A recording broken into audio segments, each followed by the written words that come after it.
Detective Hope and the Case of the Smuggled Basket.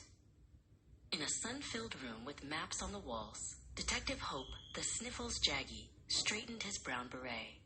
He was a small Shih Tzu with a very big talent for finding things. Standing next to him was his best friend and sister, Sifat. "Ready for duty, Detective?" Sifat asked, adjusting her own yellow detective vest. Hope gave an eager bark and a wiggle of his black, wet nose. They were the best mystery-solving duo in the neighborhood. Suddenly, Sifat's mother, Mrs. Jaggy, rushed into the room. Her hands were empty, and she looked very confused.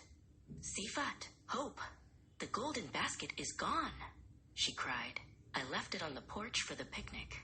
It was filled with Auntie's famous honey butter buns, and now it has been smuggled away." Sifat took out her notebook. "Don't worry, Mom. The Sniffles is on the case." Hope trotted out to the porch where the basket had been. He put his nose to the wooden floor and took a long, deep breath. Sniff, sniff, sniff. To most people, the porch smelled like sunshine and old wood.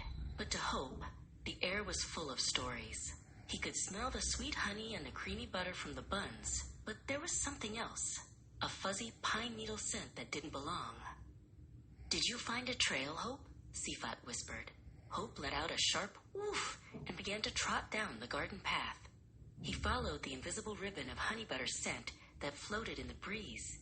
Sifat stayed right by his side, making sure no one stepped in the detective's way.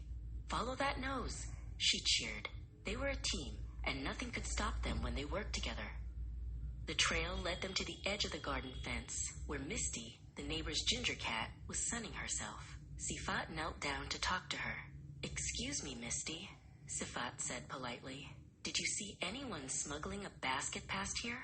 Misty yawned and pointed a fluffy paw toward the park across the street. "Meow," she said, which Sifat knew meant, "Someone very fast went that way." Hope didn't need a map. His nose was his compass. He led Sifat across the street, his Sniffles working overtime. Suddenly, he stopped near a large oak tree. He began to dig at a pile of leaves, his little paws moving fast. Out popped a blue silk ribbon. "That's from the basket handle," Sifat exclaimed. "Hope, you're a genius. The smuggler must be hiding nearby." Just then, they saw their neighbor, Naveen, walking by with a large wicker basket under his arm. Sifat's eyes went wide. "Stop right there, smuggler," she called out bravely. Naveen stopped and looked very surprised. He opened his basket, but instead of honey butter buns, it was full of tennis balls.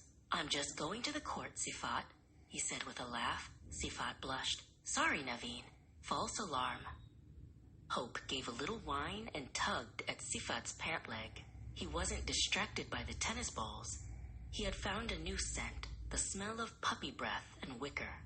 He led Sifat behind a very thick green hedge at the back of the park.